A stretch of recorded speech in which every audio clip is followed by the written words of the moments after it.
Nasa atin naman linya ngayon si Assistant National Statistician ng Philippine Statistics Authority Civil Registration Service, Engineer Mariza Bince Grande. Ma'am, maganda umaga po. Good morning, Ted at DJ Chacha, sa lahat po ng nakikinig sa Radyo 5. Salamat sa inyo pong panahon. Go ahead, Cha, please. Yes, diretso na tayo dito sa issue. Ano ma'am, may putok na putok po ito ngayon. Ano nga po ba talaga yung ginamit nitong mga foreign nationals na nakakuha ng passport? Ito po ba ay fake or authentic na mga birth certificate? Okay. Base po dun sa natanggap namin na letter, request for investigation ng ating pong Department of Foreign Affairs, ito po yung 7 na foreign nationals. 6 po dito ay may fake or tampered documents at isa po yung authentic or valid. But we would like to confirm na may mga birth certificate nga po ito na nakaregister sa ating LCR. But yung ginamit po nila sa passport was confirmed as fake or may mga tampered na mga documents. So, ulitin ko lang po, no, dun sa binanggit nyo, 7 foreign nationals ang iniimbestigahan ninyo. 6 po dun ang gumamit ng fake at isa ang valid. Pwede po ba namin Pwede po ba namin malaman, ma'am, ito po bang 7 foreign nationals na ito, lahat po ba ito Chinese? DJ Cha, dahil po ay ang PSA ay documents na naman po nakikita namin. So, hindi kami makapag-confirm kung lahat po ito ay for Chinese. But based sa information, these are foreign nationals na nakakuha ng passport at nag-present nga po sila ng kanilang mga birth certificate as Filipino. Mm-hmm. So, doon po sa record po nila, Filipino po yung nakalagay na citizenship ng kanilang mga parents. Base po dito sa mga nabanggit ninyo, paano po nakakuha yung isa doon sa 7 ng valid na birth certificate? At saang opisina po ng PSA ito? Saang region po ito? Tama po ba yung binabanggit ni Senator Bato? Somewhere in Caraga? Well, actually, ma'am, iniimbestigahan pa namin yung sinasabi nilang Caraga na birth certificate, but sa ngayon po kasi karamihan po ay yung sinabi ko po sa inyo, yung isa na valid coming from the PSA po yan at legit na may record po na birth record sa ating pong local civil registry office. Pero hindi nyo po nakikita dyan kung saang opisina nila po ito kinuha? Siyempre yung mga concerned na local government, alam po natin kung saan nakarehistro itong mga to. Kasi usually sa local civil registrar, tama po? Yes po. Oo, tama DJ siya, pero sa ngayon, dahil 7 pa lang yung na-forward na information sa amin, yun pa lang yung alam po namin. But ang balita ay tama po ba na umakyat na sa 12 or 10 na foreign national. So, nag-aantay po kami ng information. Baka doon po namin makita yung mga Caraga na binabanggit po nila. Hindi nyo pa po nakikita yung iba pa mga dokumento. Ang tanging meron lamang po kayo ay yung 7. Yes po. Pero base po dun sa initial investigation ninyo, paano nga daw po nakakuha? Lalo na po yung isa na valid. Okay. Ang filing po, karamihan sa mga ito ay delayed registration cases except po dun sa isa na valid na birth certificate na sa tingin namin ay gumamit ng identity ng ibang tao, no? Kasi timely yung registration ng isang valid or authentic na document. Yun pong sa 6, lahat po ito ay delayed registration at may process po yan, no? Mandatory kasi na nagre-require po yan ng negative certificate po sa PSA para po ma-avoid po sana yung double registration at saka may other mga supporting documents. So just recently, DJ Chatted, nag-issue kami ng guidelines in partnership with Department of Interior and Local Government para po paigtingin yung mga requirements. So isa dito yung meron kasi siyang notice of posting, no? 10 days. At saka yung mga requirements na kung ang isa sa parents ay dineclare na foreigner, dapat may passport, birth certificate na ipipresent at saka yung marriage certificate ng parents. So, lahat po ng dokumentong ito kasi ang nagre-register po, ang mandato ng pagrehistro ay sa local, doon po yan nakafile. So, ang pino-forward po sa amin is yung mga delayed registration na birth certificate po. So, may posibilidad po ba na ang kasabwat nitong mga Chinese nationals ay nasa lokal? Kasi nga sabi nyo, forwarded na lang po sa PSA office itong mga documents na ito. Well, hindi po natin maiano sa isip na posibleng may mga kasamahan po sila, especially nung time ng pandemic no may mga nag-o-offer online. So dumami rin po yung mga scam no na nag-o-offer ng delayed registration, yung mga ganong cases. So naka-monitor po ang PSA diyan at may dalawa po tayong local civil registrars na inimbestigahan dahil sa mga pag-facilitate ng fake or yung mga delayed registration ng birth certificates. Ito pong binabanggit yung dalawang local civil registrar na iniimbestigahan nyo ngayon po, pwede po ba namin malaman na yan? Sa ngayon po ay nirefer na po natin sa mga concerned na local chief executives nila dahil nag-conduct na po ang PSA ng investigation. So sa bandang Mindanao po ito, Madam Cha. Oo. Iba pa po yun nasa Caraga. Palagay ko iba pa po yun kaya nag-aantay po kami ng mga detalye, nagko-coordinate na po tayo sa mga partner agencies para maimbestigahan natin po ang mga ito. So bukod sa Caraga region, ang tinitignan natin iimbestigahan nyo po ngayon ay dalawang local civil registrar office somewhere in Mindanao. Pero hindi nyo pa po pwedeng banggitin kung saan mismong lugar dahil hindi pa tapos ang investigasyon. Nabanggit nyo rin po kanina na noong pandemic, may mga nag-aalok online. Ano po itong mga inaalok at saan nyo po yan nakita? Yes, actually, DJ siya, naka-monitor kami sa Facebook. No? Marami nag-o-offer ng mga services like delayed registration, yung mga temporary correction, yung mga sinasabi nila na deletion of marriages. Minomonitor po namin yan ng aming team at sa Facebook Meta. So, meron po kaming paraan para ma-block itong mga nag-o-offer ng mga services. Kaya, yun nga, nananawagan kami sa publiko na syempre, hindi po yan mga authorized at kung makipag-transact kayo dyan, naturally, ay mga illegal na or scam yung mga nag-o-offer ng mga transactions na yan sa ating social media. So, there's a big possibility na ito po mga foreign nationals, online nila nakita. Ito pong... Posible po. Posible. Umabot na po ba yung investigation nyo kung magkano ang alok dito po sa kuhaan ng birth certificate online? Well, initially parang nasa 1,200 yung based dun sa mga nakuha na namin na initial na investigation, yung binanggit ko kanina na dalawang local civil registrars. Pero ang mga ito, digit siya, meron na kaming result ng investigation at naibigay na natin, na-endorse na natin for filing of a case sa kanilang mga mayors. So, ibig sabihin, ma'am, tama po, hindi ko 1,200 lang ang isang foreign national na gustong kumuha ng birth certificate. May mga nag-aalok ganun po kababa. Well, ang kinaklaro ko lang no, yung mga nag-o-offer ng services, it could be a way na pinasukan ng ating mga foreign nationals. Pero ang kino-cover po ng mga ito, hindi lang po mga foreign nationals but also yung mga Pinoy. Local natin. May sinabi siya kanina. Sabi niya, meron na kayong forward sa LGU for disciplinary action. Ma'am, pakiklaro lang po yun.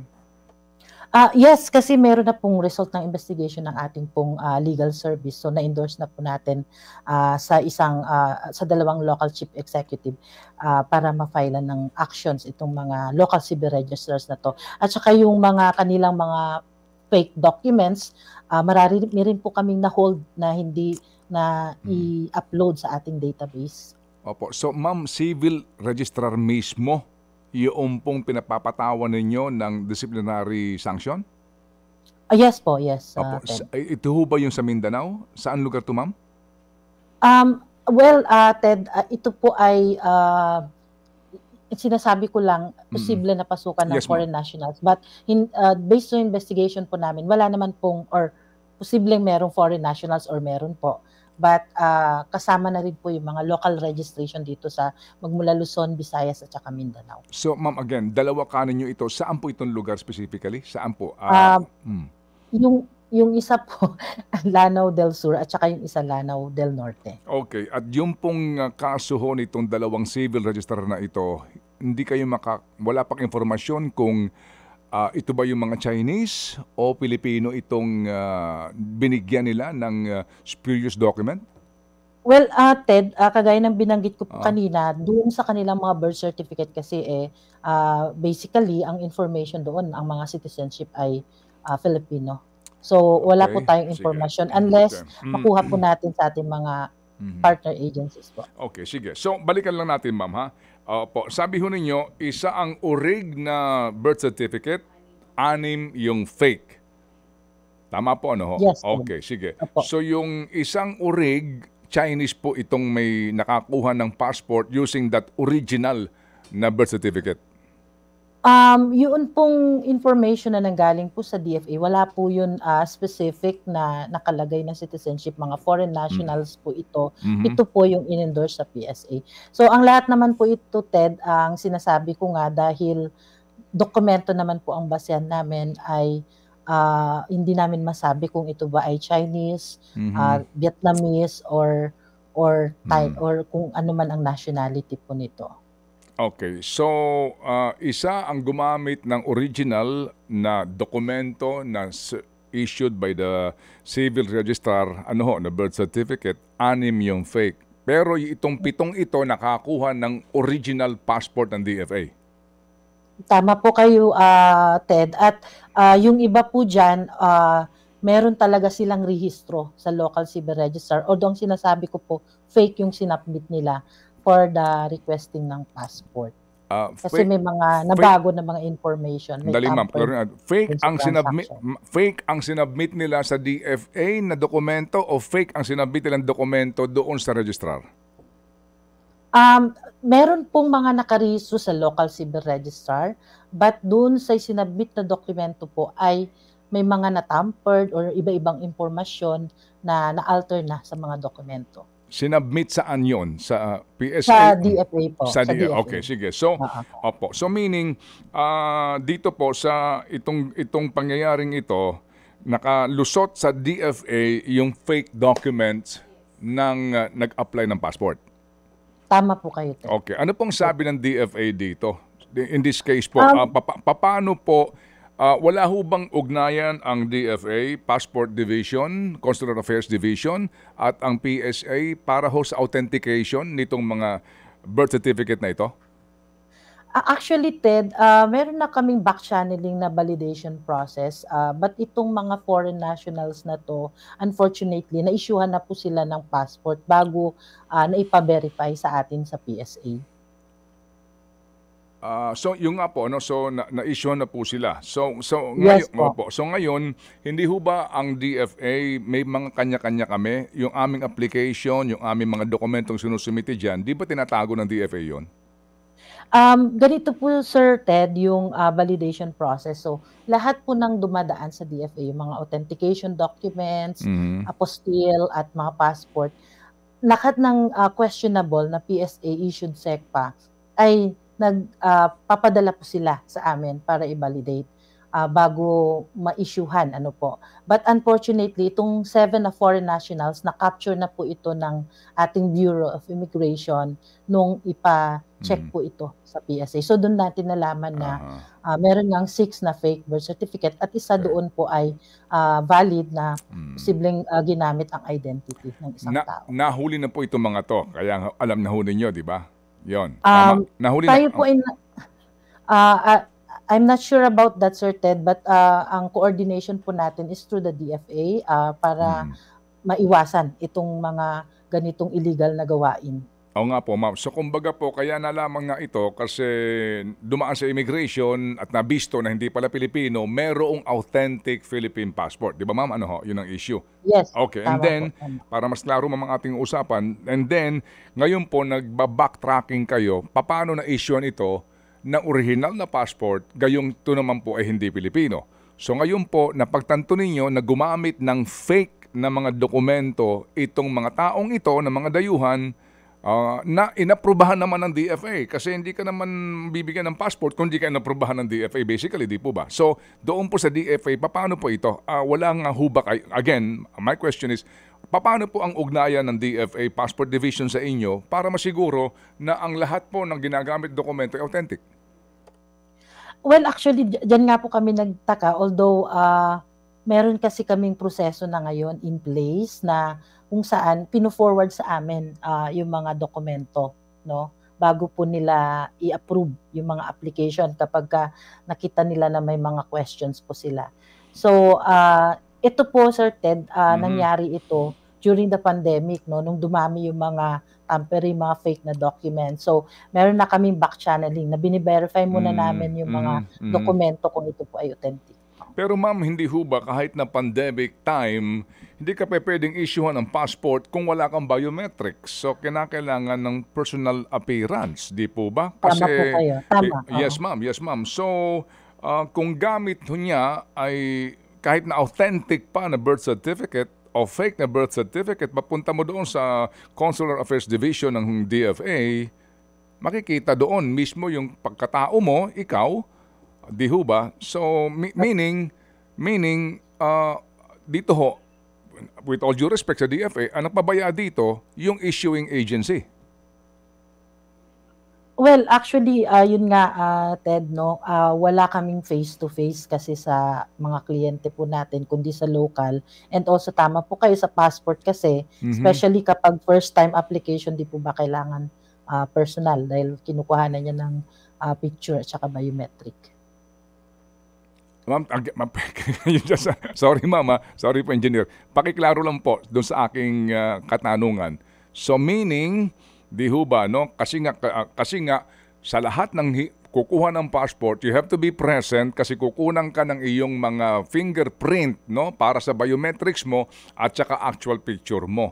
So the fact na binigyan sila ng authentic passport, gamit po ang fake na dokumento ng birth certificate at kaharap mismo po yung dayuhan na binigyan ng pasaporte, dito po ang nagkulang, at maaaring sabihin, nagpabaya dito ay yung issuing agency, which is the Passport Division. Well, tama kayo, Ted, kasi sa kanila po nagpupunta yung ating mga applicants at personal po yan na appearance. Yes, ma'am. Opo, yun po, klaro na po ito, no? So, ma'am, dito po sa mga bine-verify ninyo, ano mga pangalan nito? Opo, kasi kung actually, mga Philippine Christian name, but some of them po ay may mga Chinese na last name. Opo.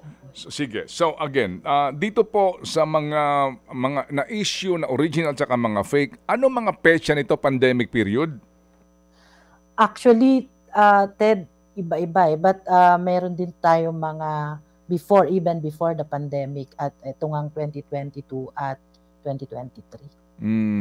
Opo. Sa pagkuha ho ba, ma'am, ngayon ano po, ng dokumento sa PSA, no? Sa civil registrar po ng ating mga birth certificate, kailangan ho ba kapag late registration, kailangan ba ng personal appearance?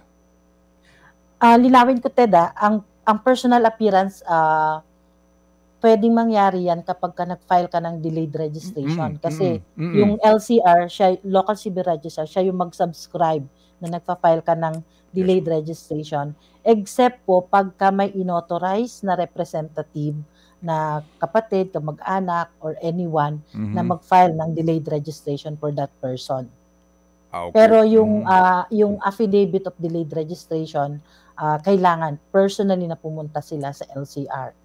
Ayun, so meaning po, kasi nga pinapayagan naman po ng batas yan, di ho ba, engineer, na yung mga wala pang birth certificate, hindi nakapagparehistro yung mga magulang noong sila pinanganak, pwede ka naman mag-late registration, di ho ba? Pwede yun. Ngayon, yes, tama po. Ngayon, before ka mabigyan yan, kinakailangan mo ng affidavit na nagkikwento ka kung bakit ka walang birth certificate. So, ang magsusubscribe niyan, ibig sabihin magpapanumpa sa'yo sa katotohanan ng iyong statement sa iyong affidavit ay yung civil registrar local. Yes, tama po kayo. Okay. And then, pero may mga cases din, Ted, na ang nagsusubscribe niyan yung ating mga notarial officer. Pero kailangan pa rin na personally appear ka doon para makita nung subscription. Okay, sige po. So ito ho yung pananggalang natin na dapat yung local civil registrar, makakaharap niya yung tao at agad niya makikita kahit na Filipino Christian name nito o sounding ang kanyang ang pangalan, malalaman niya kaagad kung ito'y dayuhan o hindi, di ba? Kasi nga klarong-klaro naman sa pag-i-interview mo o pagsasalita mo, usapan ninyo nung mga nag-a-apply. May mga supporting documents din po na kinakailangan like yung affidavit of two disinterested person na kailangan nilang isubmit at saka yung any two public documents, mga earliest record, medical record na kailangan isuporta doon sa filing ng delayed registration. Okay, sige po. So sa ngayon ma'am, ano ang ating ang ayaw lang po siguro natin mangyari ma'am dito dahil sa pangyayaring ito involving this Chinese ang na-identify dito pahirapan ng mga Pilipino, di ba? Dahil po sa pangyayaring ito, eventually yung mga legit mahihirapan. Ano moving forward, ano po ang inyong balak ma'am? Sa ngayon po, may mga ni-launch na po tayo na mga programa, like yung e-cert or e-copy. Ito yung mga electronic digital copy ng birth certificate mo na government to government agency. Like for example, yung una namin na partner po dito yung Armed Forces of the Philippines. Para po hindi nahawakan ng kliyente yung document. Marami po kasing instances na may mga nababago, no? Pag sila mismo yung nagsasubmit, kailangan pa nating i-validate. So, naumpisa na namin yan, Ted, and ongoing yung collaboration natin sa DFA para sa programang ito. And para naman po sa mga end users natin, para ma-validate kung authentic or genuine yung mga documents na inisyu ng PSA, meron na kaming inilabas na app. Ito yung PSA e-verification app. Lahat po ng SECFA namin na ini-issue ng ating mga CRS outlets nationwide, meron po yan QR code. So, i-download lang po yung app sa ating pong website. Meron din po yan sa Google and App Store. And anyone po, free, downloadable po ito, magamit ng pag-verify ng document. Kasi pag ginamit mo yung scan code, ang lalabas na information, dapat mag-match po doon sa SECPA. So, and as a way forward, we are again reviewing yung process of delayed registration. Although, recently, yung binanggit ko nga kanina, meron ng memo circular with DILG.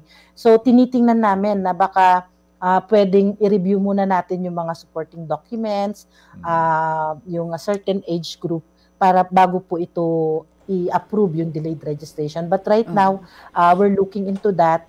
And syempre, continuous collaboration namin sa mga partner agencies para po dun sa validation ng mga documents. So, hindi lang po yan sa DFA, marami po tayong pinoprovide na validation services, no, sa ating mga government agencies like yung NBI, PNP, mga SSS. So, yun po as a way forward para maiwasan yung mga illegal na aktibidad na ito. And we continue to monitor po at nananawagan din po kami sa publiko na kung may mga irregularities na nangyayari, maging ito man ay sa PSA or sa ating pong mga local civil registrars or individual, i-report po sa amin na magawan po ng action ng PSA. Yung binabanggit nyo po ngayon, ma'am, na magkakaroon ng pagbabago, no, lalo na sa delayed registration, mas hihigpitan. Kasi nga, karamihan dito sa mga kumukuha ng birth certificate, ginagamit yung paraan na yan, yung delayed registration para makakuha. So, hihigpitan ng PSA yan. Ang gusto natin, DJ Chacha, yung mga totoong Pilipino, sila ay ma-register. So, kaya nung ni-review namin in 2021 itong requirements, dapat kung foreigner, may mga additional requirements, substantial requirements na i-present. As it seems, hindi ito nangyayari dahil sa baba, may mga nare-register na mga foreigners. So, titingnan po ng PSA yan kung paano namin ma-ensure na ang mga nare-register po sa local ay mga talagang legitimate na Pilipino. Oo. Yung pong back-channeling, balikan ko lang, no, yung sinagot nyo po kay Manong Ted kanina, tinatanong niya kung paano ang proseso nyo with DFA to track kung legit yung documents. Yung back-channeling po na binabanggit nyo kanina, hindi yun for all PSA issued documents. Yun lamang po ay para sa mga halimbawa questionabling dokumento na isinabmit sa DFA. Yes, kasi naturuan na din naman po natin at ating mga partnership, especially DFA, dun sa mga security features. But yung mga questionable na dokumento, so ito yung back channel na sinasabi ko, meron kaming validation services sa DFA. So in fact, nakapag-process na kami ng more than 26,000 ever since nag-start po kami ng pag-process ng validation ng PSA documents. Okay. Ma'am, sa inyo pong ugnayan with DFA and perhaps NBI, dito ho sa investigasyon na ito, possible ba na authentic yung passport, nakakuha sila pero hindi sa DFA kundi doon sa nag-iimprinta ng passport? Well, hindi natin masabi yan, siguro kailangang imbestigahan. Kagaya ng sinabi ng Senado, since national issue na po ito, ay kailangan imbestigahan lahat ng sangay ng gobyerno. Okay, sige po. So, ma'am, yung aming kinukuha na birth certificate na requirements sa iba't ibang mga tanggapan, ano ba ang kanyang validity? Dati ho kasi mahigpit mayroong agad expiration, kaya kuha ka ng kuha, inaabutan ng expiration. Ngayon ho ba ano po ang validity? Sa ngayon, Ted, meron na tayong bagong batas, ito yung Permanent Validity Act. In fact, just recently ay nagkaroon na po ng ceremonial signing nitong implementing rules and regulations. So wala pong validity ang birth, marriage, and death certificates. But Walang meron expiration, silang ma'am. Walang expiration.